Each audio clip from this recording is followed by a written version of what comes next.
Capítulo 11 – Fuga desesperada. A harmonia entre Irene e Dirceu era notável, assim como a disciplina espontânea e a alegria saudável dos filhos obedientes, que se favoreciam do exemplo dos pais, aprendendo a transformar a vida simples em valor significativo e incalculável. Uma aura de felicidade envolvia toda aquela casa. Na primeira oportunidade, em particular com seu marido, Irene explicou-lhe o motivo de sua mãe, Nicole e Rociane, estarem ali. Contou-lhe que elas fugiram não só pela falta de caráter de Douglas, mas, principalmente, por sua tirania e ligação com muitos amigos influentes, ou pessoas que faziam parte do alto poder daquele governo. Douglas e seus pais poderiam experimentar de tudo para prejudicá-las, tentar contra a vida de Nicole ou até conseguirem, através de suas ligações, tomarem as terras com um novo acampamento militar e atos bárbaros. Enervante sensação de indignação dominou Dirceu por instantes. Preocupado e reflexivo, comentou ao final das explicações da esposa: Irene, devo confessar que quando conheci sua mãe eu não estava acostumado a algumas crendices, mas nossa, depois que vi com meus próprios olhos tantas coisas boas que ela fez para várias pessoas, ela conhece muitas ervas medicinais que ajudam nos tratamentos de várias doenças. Qual o problema nisso? Principalmente em lugares interioranos, onde não se tem médico com facilidade. As pessoas não têm alternativas e se cuidam como podem, com a sabedoria popular. Irene não disse nada. Breve pausa e Dirceu continuou. Parei, pensei e entendi que a dona Josefina não faz nada de errado. Ela é chamada de benzedeira, quando na verdade ela só reza pela pessoa. Isso é a mesma coisa que os padres fazem, não é? Isso me faz lembrar um ensinamento de nosso Senhor Jesus Cristo, quando ele disse que se nós tivéssemos a fé do tamanho de um grão de mostarda, moveríamos uma montanha. Nosso Senhor não disse que só os chefes e líderes religiosos poderiam ter essa fé tão forte, capaz de usá-la para o bem. Mas alguns a consideram uma bruxa, lembrou Irene. Jesus disse que poderíamos fazer o que ele fazia e muito mais. Porém, existem muitas pessoas pobres de fé ou orgulhosas o suficiente para não admitirem que uma outra é capaz. Mas a minha mãe sente ou vê as coisas antes de acontecerem, entende? Sim, mas na Bíblia Jesus Cristo fez previsões. Os profetas fizeram previsões. Isso não é o mesmo que ver as coisas antes delas acontecerem? É verdade, mas muitos não entendem isso, tornou a esposa. Agora eu entendo. Já convidamos tantas vezes a sua mãe para vir morar aqui com a gente e ela nunca aceitou, sabe? Cheguei a ficar um pouco chateado por causa disso, mas hoje eu compreendo muito bem. A dona Josefina sabia que teriam muitas dificuldades naquele sítio e, por ser tão bondosa e justa, queria retribuir ao seu Ângelo e à dona Sofia tudo o que eles fizeram por vocês. Nunca vou me esquecer, Irene, o quanto eu e meu finado pai devemos ao seu Ângelo, quando a nossa olaria passava pela maior dificuldade. Além de arrematar nossas telhas e tijolos, pagando em dinheiro vivo, fez propaganda do nosso material por toda a região de Jundiaí. Foi onde tivemos vários pedidos. Nós já íamos fechar por falência. Mas trabalhamos com determinação. Fizemos as encomendas e o seu Ângelo, para nos ajudar, fez o transporte do material daqui de Mogi das Cruzes até lá, para os lados de Juquitiba. Nós já tínhamos vendido o caminhão por tantas dificuldades e um caminhão de aluguel ficaria bem caro. E sabe quanto cobrou por isso? Sem aguardar, o próprio Dirceu respondeu. Ele disse que depois descontaríamos em algum material que precisasse. O pagamento desta dívida ficou só na palavra, mas nesses anos todos nunca pediu qualquer material, mesmo sabendo que eu e meu pai nos levantamos e a olaria tinha crescido. Minha mãe me contou que o seu Ângelo comprou tudo aquilo para construir a casa dos empregados e fazer os poços, disse Irene. É, eu sei, mas arrumar mais clientes, transportar o material sem cobrar e sem nem ao menos nos conhecer direito. Se nós não perdemos tudo, foi graças a ele. Não tem como pagar este homem.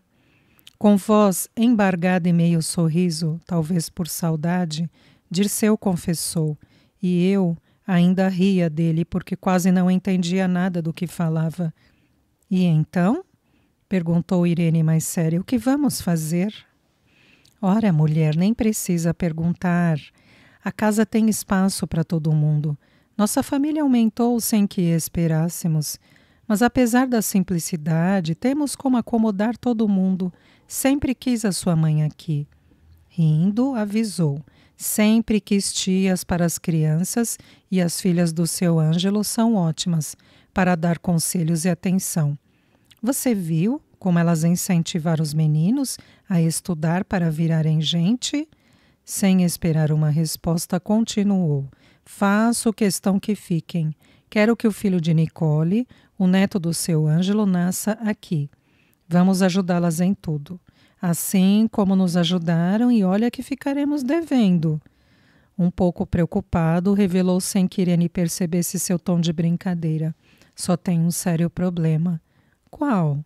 Surpreendeu-se Irene. Veja se me socorre quando a Nicole estiver falando. Não quero parecer mal educado, mas às vezes não consigo entender direito o que ela fala. Nicole conversa igual ao seu Ângelo, com um sotaque puxado. Ah, isso não será mais problema. Eu estou acostumada, porque vivi com eles por muitos anos. Pode deixar. Disse Irene, rindo com gosto, abraçando-o com carinho e verdadeira felicidade. Não foi difícil a adaptação de Nicole e Rossiane com aquela família que as recebeu tão bem, como se fossem parentes consanguíneos. Como não poderia deixar de ser, Rossiane ajudava Irene em todos os trabalhos, coisas que antes já estava acostumada a fazer em seu sítio, principalmente o tratamento dos animais, o cultivo da horta e até a manutenção e a limpeza do terreno, onde usavam ferramentas pesadas e rústicas, como enxadas, rastelos, enxadões e outras. Nicole, devido à gravidez, limitava-se às tarefas da casa. As meninas a ajudavam quando não estavam na escola e a ensinavam sobre a rotina dos deveres domésticos. Mesmo parecendo entretida com os afazeres, Nicole escondia um travo de amargura no coração inquieto. Arrependido e revoltado por causa de tudo o que aconteceu com ela e por Douglas ter levado os seus filhos. Mas havia momentos em que se distraía, principalmente com a pequena Sofia. A menina, bem esperta e muito à vontade com Nicole, certo dia perguntou: Tia, por que a senhora fala assim tão engraçado? É que eu sou italiana. Vim para o Brasil ainda pequena, mas gostava do modo de meus pais falarem. Só conversávamos em italiano lá em casa. E como isso durou muito tempo, hoje fica difícil aprender a falar diferente. Não sei ler e mal escrevo meu nome. Eu sei que falo errado, mas... Tia, tornou a pequenina sorridente pela ideia brilhante. E se a senhora aprender a ler e a escrever? Vai saber falar direito. Minha mãe diz que quem lê muito fala sempre melhor. Daí a senhora não vai continuar falando assim tão errado e desse jeito engraçado, que algumas vezes não dá nem para entender. Sofia chamou-lhe a irmã Olga com o intuito de corrigi-la. É feio corrigir as pessoas assim, Que falta de educação! Vou contar para a mamãe. Eu gosto da tia Nicole e não quero que ela sinta vergonha por não falar direito. É mais feio mentir, tá? A mamãe disse que quando a gente gosta de alguém, temos que avisar o que essa pessoa está fazendo de errado e ensinar o que é certo. E é isso que eu estou fazendo. Acabei de fazer 7 anos e estou na escola. Gabou-se a garotinha com inocência. Já sei ler e escrever algumas coisas. Ela tem razão, Olga, interferiu Nicole sorridente, ao perceber que a outra iria replicar. Eu deveria ter ido para a escola junto com a minha irmã, assim como a mãe de vocês fez, mas não. Eu fui idiota, tive preguiça e perdi a oportunidade. Agora não tem jeito. A Sofia tem razão. Vou passar vergonha por falar errado e porque quase ninguém me entende direito quando falo rápido. Nunca é tarde, tia, considerou Olga com os olhos brilhando. Quer que eu ensine a senhora a ler e a escrever? Nicole gargalhou gostoso, comentando sob o efeito do riso.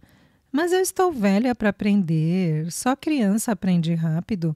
Eu daria muito trabalho. Ah, tia, eu posso tentar. Já estou no ginásio na 6ª série.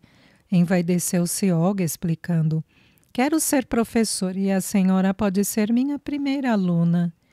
A princípio, Nicole encabulou-se, mas depois acabou concordando, talvez para satisfazer a adorável menina repleta de sonhos e planos para o futuro. Isso contribuía para o aprendizado de Nicole, ao mesmo tempo que a distraía, uma vez que, enquanto se ocupava com esta atividade, ficava menos deprimida com as recordações do seu recente passado pesaroso. Apesar de todos os esforços para encontrar Nicole, mesmo com todos os meios possíveis utilizados por conta de sua influência, Douglas não a encontrou, nem tinha qualquer noção do lugar onde ela poderia estar. Enfurecido, não desistiria. Seria uma questão de honra achar Nicole Rossiani e a senhora Josefina, que o afrontou, envergonhando-o e empreendendo a fuga daquela forma tão ousada, não deixando qualquer rastro. Além disso, não permitiria que a bela italiana fosse embora esperando um filho seu. Apesar do tempo que passava, Douglas fazia tudo para prosseguir com as buscas. Enquanto isso, em sua magnífica mansão, Douglas e Gorete viviam momentos infernais pelas constantes brigas do casal. De acordo com as afirmações de Dona Josefina, havia dias, Gorete confirmou que estava grávida. Naquele momento, ela exigia satisfações de Douglas e Dona Vitória sobre a pequena menina de 7 meses levada, repentinamente, para aquela casa após receber alta do hospital. Gorete sabia da traição do marido, porém jamais poderia imaginar que a linda garotinha era filha de Nicole e Douglas, mas isso não foi revelado naquela ocasião. A esposa de Douglas estava furiosa e com modos inquiridores. Impertinentemente queria explicações, mas o marido virou-lhe as costas e se retirou com a filha nos braços, indo à procura de uma empregada para cuidar da menina. Entretanto, Dona Vitória prepotente, fazendo prevalecer sua autoridade, determinou que a nora se calasse e a ouvisse, sem dar uma única palavra. Intenso rubor fervilhou o rosto de Gorete, que contrariada emudeceu. Um ódio indescritível corria-lhe nos pensamentos. Acreditava que a sogra seria submissa às suas vontades. Afinal, Dona Vitória mudou extraordinariamente desde que passou a fazer parte da mesma seita que ela. Mas não. A sogra era opressiva e abusava de seus poderes como dona daquela casa. Ouça bem, Gorete, iniciou Dona Vitória secamente e com grande imposição. O nome desta linda garotinha é Flávia. Ela tem 7 meses e Flávia é minha neta. Como assim? Interrompeu a nora num grito.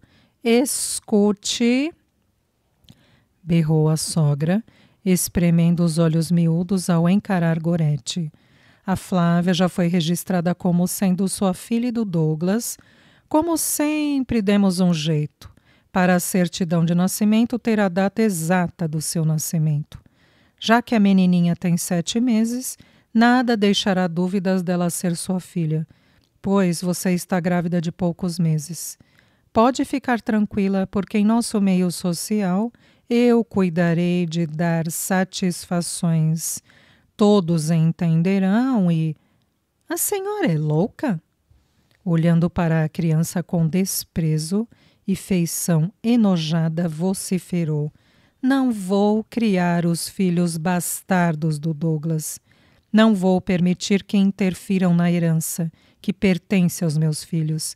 Vou desmentir esta história repugnante ao denunciar o Douglas e a senhora por usarem o meu nome para um documento.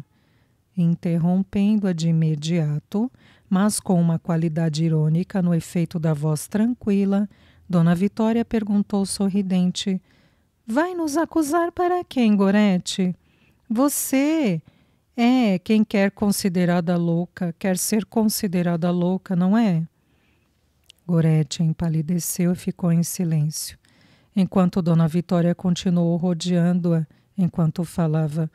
Primeiro, você começou com a história absurda de que não teve gêmeos.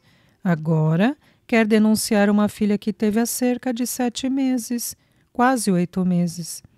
Jogando a mantinha nos ombros, considerou-o em tom desafiador. Esqueceu-se de quem somos, dos contatos que temos, e que a insana aqui certamente será você, ao tentar nos desmentir. O doutor Moacir é nosso médico de família há anos, aliás, não só nosso médico de confiança, mas médico de confiança de muitas pessoas e famílias, mas bem influentes, sabe? De repente, meu filho pode ficar até viúvo novamente. Seria lamentável para um casal que se entende tão bem e com tantos filhos, entendeu, minha querida? Sem aguardar, deu de ombros, retirando-se imediatamente. Lançando um rápido olhar enfurecido em direção do cômodo em que a sogra adentrou, Gorete estremeceu de raiva. Sentiu seu peito rasgar, como se uma flecha chegasse ao seu coração. Miserável, velha desgraçada! Gritava em pensamento. Espere e verá do que eu sou capaz. Estou cansada de tanta farsa. Não se esqueça, sua bruxa, de que eu sou a única que tem poder para acabar com você, sua miserável. Refletindo sobre as palavras de Dona Vitória, Gorete sentiu-se ameaçada. Lembrou-se de que a primeira esposa de Douglas morreu ali naquela casa ao dar à luz.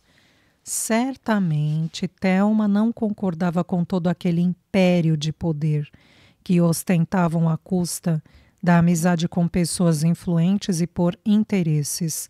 Além disso, Thelma poderia ter descoberto o grupo de adeptos daquela seita com seguidores cegos, fanáticos pelos sistemas e normas, que se ligava ao poderio de espíritos extremamente voltados ao mal. Ela não deveria ser submissa, por isso suas opiniões e atitudes custaram-lhe a vida. Gorete não conseguia deter os pensamentos velozes e recordou de seus filhos gêmeos. Sabia que tudo aquilo tinha sido planejado. Rogério não era seu filho, mas acabou suportando a situação, até porque algo enterneceu seu coração, depois de tê-lo aconchegado ao peito várias vezes. Arrependeu-se de pensar em tentar contra a vida do inocente. Porém, aceitar aquela menina filha bastarda de Douglas seria demais para sua tolerância. Queria vingar-se, ver-se livre de Douglas e dos sogros. Assim, todo aquele patrimônio e poder ficariam para os seus próprios filhos. Um ódio monstruoso instalava-se nos sentimentos de Gorete, e isso lhe seria muito difícil de harmonizar no futuro. Começava a sofrer uma espécie de distúrbio de personalidade paranoide. Com os pensamentos confusos, passou a ter a impressão de ser prejudicada pelos que a cercavam, o que a levava a sentir-se ameaçada, até por uma criancinha. Uma perturbação mental profunda a fazia crer e elaborar ideias fixas e inquestionáveis, mesmo quando a lógica e o raciocínio provavam o contrário.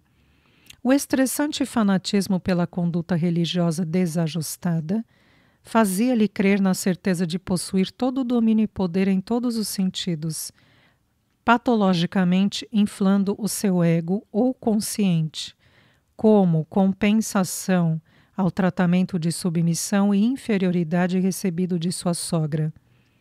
A conduta moral e o respeito a Deus haviam perdido sentido para ela.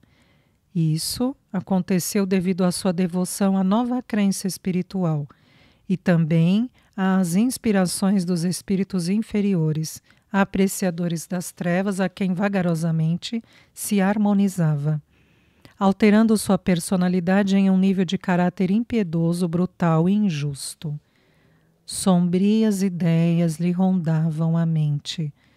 Aumentava e alimentava planos terríveis a cada dia, com desejos de atos cruéis, insanos e hediondos contra a vida da pequena e indefesa Flávia, a filha amada de Nicole, a quem chamava de Renata. Jamais poderia sonhar que sua filha agora teria outro nome. Lamentavelmente, a inocente garotinha para Gorete era completamente desprezível e insignificante.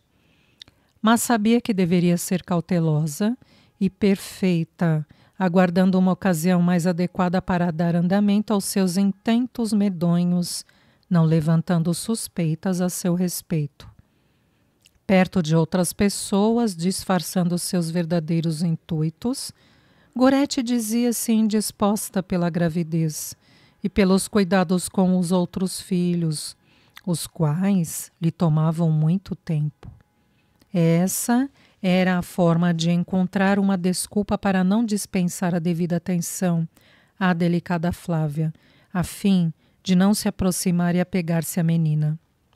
Os dias foram passando e quando Dona Vitória estava por perto exigia de Gorete que cuidasse de Flávia, o que a nora fazia de mau grado sem a sogra perceber. Certa vez, os pensamentos de Gorete rugiam rancor e repulsa, enquanto estava confortavelmente acomodada, embalando-se suavemente em uma cadeira de balanço e segurando o pequeno Rogério sentado em suas pernas. Afagava-o mecanicamente ao mesmo tempo que divagava imagens nocivas sobre tramas e façanhas que acreditava devesse fazer. Somente os empregados encontravam-se em casa. Por estar junto de seus filhos, Gorete deu ordens a fim de não serem incomodados naquele cômodo, destinado só às crianças brincarem, principalmente quando o tempo não era favorável para ficarem ao ar livre. Apesar do choro insistente da pequena Flávia, abandonada no quadrado num canto deste quarto, Gorete avisou que a menina choramingava por um simples resfriado, mas cuidaria dela enquanto os outros se divertiam. Não era verdade. Flávia, com as fraldas molhadas e geladas vazando nas vestes, não conseguia, porém tentava ficar em pé, ao agarrar firmemente com as mãozinhas frias nas telas que a cercavam, como verdadeira prisão. Sentia fome. Gorete não a alimentou naquela manhã. A roupinha fina não agasalhava o suficiente para aquecê-la. A falta de contato, de um toque carinhoso, gerava um forte sentimento de abandono, terror e medo para a menininha. Seu choro já estava fraco. Entretanto, era perseverantemente doloroso, merecedor de verdadeira piedade. Flávia desejava um colo que a aconchegasse, uma mamadeira com leite morno, ser aquecida por roupas limpas, queria sua mãezinha. Do outro lado deste quarto, havia uma televisão ligada com o volume um pouco alto, e perto estavam Renata e o irmão mais velho, Igor, disputando alguns brinquedos ao mesmo tempo, que se entretinham com os desenhos animados que passavam na TV. Gorete parecia não ouvir o choro angustioso de súplica da inocente menininha, mas sobressaltou-se quando Rogério, após se remexer e saindo de seu afago sem ela perceber, dizia algo para a menininha reclusa na minúscula e vazia prisão. Com fala típica de sua tenra idade, Rogério tentava consolar a verdadeira irmã, dizendo com jeito amável: "Não sola." E num ato de misericórdia e procedimento heróico, se considerar a sua idade, Rogério tirou da própria boca a chupeta e tentou colocá-la na boquinha de Flávia, dizendo: "Tó, a pepeta, tó, não sola não, nenê." Gorete ficou paralisada com a cena. Flávia, com coriza e lágrimas molhando o seu rostinho delicado, engatinhou, aconchegou-se, chegou-se perto do irmão e, apesar do choro sufocado e repetitivos soluços, aproximou a boca da chupeta oferecida e a pegou, sugando-a com força. Ajeitando-se mais próximo da tela que os separavam, ela segurou uma das mãos de Rogério, que colocou o outro braço no interior do cercado e continuou a falar, mesmo enrolado, para acalmar a garotinha. Intuitivamente, ele acariciava a cabeça da irmãzinha, que diminuiu o choro, mas ainda soluçava pela carência e outras necessidades de cuidados. Entidades amigas de considerável elevação envolviam Rogério a fim de tentar despertar a compaixão em Gorete. Olhando com expressiva tristeza para Gorete, Rogério pediu em tom melancólico: "Pega a nenê, mamãe, pega, pega, para ela não solar mais." Aturdida pela energia espiritual recebida e pela surpresa com o comportamento de Rogério, ela caminhou alguns passos, inclinou-se e estendeu os braços, pegando Flávia no colo. Recostando seu delicado rostinho em Gorete, essa percebeu que a menina estava bem febril. "Nossa!" assustou-se. "Você está ardendo em febre." Temendo que alguém chegasse e encontrasse Flávia naquela situação negligente, de total desleixo, rápida, Gorete cobriu a menina com pequena manta para não verem o seu estado, e com ela nos braços chamou uma das empregadas, pedindo que tomasse conta das crianças ali, pois Flávia encontrava-se febril. Levando-a imediatamente para o quarto, banhou a menina, agasalhando-a como deveria. Nesse momento, Dona Vitória chegou. Procurando pela nora, achou-a tentando fazer com que Flávia tomasse a mamadeira. Ao vê-la, Gorete explicou, parecendo preocupada: "Ela não quis comer nada, nem quer a mamadeira. Acho que está com febre." "É lógico que esta menina está com febre", vociferou Dona Vitória após encostar a mão na testa de Flávia. Em pouco tempo, a senhora pegou a menina no colo e saiu às pressas, dando ordens a Gorete e ao motorista para que fossem levadas à clínica do Dr. Moacir. O médico atendeu Flávia com prioridade, medicando-a o quanto antes. Depois, enquanto a menina se recuperava, o Dr. Moacir conversava com Gorete. "Não se preocupe, isso deve ser alguma virose. O clima nesta época do ano não é nada propício para as crianças, mas deve ficar atenta. Se ela não melhorar com o que vou prescrever, retorne imediatamente." Passados alguns minutos, observando Gorete olhar fixamente para Flávia, o médico ainda comentou: "A adoção é uma atitude nobre." "O que o senhor disse?" "A adoção é um ato maravilhoso. É bom que muita gente não saiba. Como os outros irmãos são pequenos e não entendem, eu não aconselharia que contasse." O homem sorriu e Gorete não disse nada, nem demonstrou qualquer expressão. Longe da capital, Irene estava muito satisfeita por ter Nicole e Rossiane em sua casa. Elas se entendiam muito bem. Entretanto, sua felicidade maior era por ter sua mãe, Dona Josefina, morando ali com eles.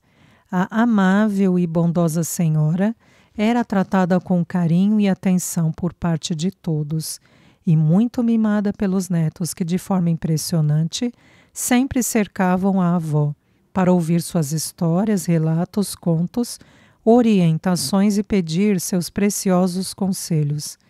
Nicole passava parte do tempo se alfabetizando, com a dedicação de Olga, porém não conseguia ficar um dia sem pensar nos filhos, que Douglas lhe tirou. Desesperava-se silenciosamente, tentando imaginar como estariam. Desejava tê-los consigo. A jovem e bela italiana estava longe de aparentar o que ostentou um dia. Havia sido uma moça confiante. Arremessava superioridade com os vivos olhos negros e gestos audaciosos, fossem no menear elegante do andar, com suas longas saias rodadas e blusas, exibindo o colo sedutor, parcialmente coberto por um chale, ou na força diante das dificuldades em que se encorajava bravamente, até em trabalhos rudes por busca de soluções. A encantadora Nicole parecia ter perdido a jovialidade, pela amargura indefinível que a consumia. Compadecida com a situação de sua irmã, Rossiane a procurou para conversarem, pois diante das circunstâncias tinha alguns planos. Encontrando Nicole pensativa, sentada em um banco sob frondosa árvore que ficava frente a um belo lago, Rossiane se aproximou, acomodou-se a seu lado e envolveu-a com o braço em seu ombro, puxando-a para junto de si. Nicole correspondeu emocionada, chorando e apertando-a com um abraço. Após algum tempo que deixou a irmã desabafar, Rossiane, piedosa e sensibilizada, afastou-a do braço e a segurou firme pelos ombros, afirmando com convicção: eu entendo a sua dor. Talvez eu possa saber como é grande a sua tristeza, apesar de ser de uma forma diferente. Afastaram-me do meu amor. A voz de Rossiane embargou, mas ela continuou mesmo assim. Não sei onde nem como meu Tomás está. Não sei se sofre ou se está vivo ou morto. Entre lágrimas abundantes, prosseguiu mesmo com a voz estremecendo em alguns instantes. Sabe, talvez se eu tivesse insistido com o Tomás para largarmos aquelas terras, ido embora com os nossos pais, ele não estaria desaparecido ou nada vale mais do que uma vida. Secando as lágrimas, comentou: na Itália nós poderíamos recomeçar tudo de novo e eu não teria conhecido o desgraçado do Douglas, que acabou com a minha vida. Apesar de viva, estou morta, disse Nicole chorando ao interrompê-la. Eu não estaria aqui agora chorando solteira, desonrada e com um filho na barriga e outros 2 roubados, desaparecidos. Também sofro, sem saber se estão bem, se não estão fazendo maldades com eles. Não pense assim, Deus está cuidando deles. Será? Questionou Nicole, quase agressiva. Não duvide de Deus, Nicole, repreendeu a irmã. Nicole abaixou a cabeça, deixando as lágrimas rolarem em abundância, ao mesmo tempo que murmurou: você não faz ideia do que sinto, da revolta que tenho por me deixar enganar pelo Douglas, por tudo o que ele foi capaz de fazer comigo e com meus filhos. Às vezes sinto nojo de mim. Se eu tivesse ouvido você... Mas nós podemos mudar as coisas, nada é eterno, considerou Rossiane. Sabe, dependendo do que fizermos agora, eu creio que você ainda poderá rever seus filhos e até tê-los de volta. Como assim? Interessou-se Nicole. Estive pensando e Eu sei que você tem muito medo dele nos encontrar, maltratar você e o filho que espera. Tem medo de que ele venha até aqui e tire o sossego desta família maravilhosa que nos acolheu, quando não tínhamos mais nada, nem ninguém. É, Vero. Sim, eu tenho muito medo disso, admitiu Nicole. Depois perguntou meio aflita, mas como vou ver meus filhos? Como vou pegar eles de volta? Para não deixar que Dirceu e Irene, seus filhos e Dona Josefina, corram qualquer perigo, estou pensando em retornar para a Itália. Ma Dio santo, come tu puoi non me lasciare? Oh, santo Deus, como você pode? Não me deixe. Nicole desesperou-se, exclamando: espere, interrompeu Rociane. Calma, escute-me. Não vou abandonar você, retornaremos juntas para a Itália. Oh, Rociane ficou louca. Como eu poderia voltar? Você sabe que nosso pai jamais me perdoará por ter me perdido. Esqueceu que sou solteira, tenho 2 filhos que roubaram de mim e um na barriga, hã? Papá vai me esconjurar quando avisarmos que estamos retornando. Nem vai querer pôr os olhos em mim. E mama, esbravejou rapidamente em tom grave, no forte idioma italiano, até ser interrompida por Rociane, que percebeu seu controle emocional. Nossos pais não sabem, quase gritou. Mas como não? Tornou Nicole. Rociane experimentou uma sensação amarga nos sentimentos ao revelar: das poucas vezes em que escrevi para nossos pais na Itália, sempre falei que estava tudo bem. Nem sei se essas cartas chegaram, confessou com voz embargada e lágrimas a correr. Mas, quando escrevi, nunca mencionei que os militares invadiram, mataram, estupraram e fizeram misérias em nossas terras. Não falei do desaparecimento de Tomás. Não disse nada sobre suas gravidezes. Breve pausa e continuou. Tenho vergonha. Já me confessei várias vezes com o padre, contando tudo isso. Mas eu não queria que os nossos pais ficassem desesperados, entende? Claro, lógico que eu entendo, afirmou Nicole com grande expressão, abraçando-a.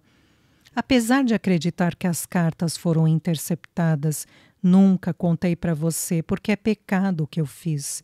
Não acho que seja pecado. Eu não ficaria em paz sabendo que nossos pais estariam desesperados. De certo, eles iriam imaginar que algo muito pior nos aconteceu, consolou Nicole. Depois perguntou: mas como pretende ir para a Itália? Com que dinheiro?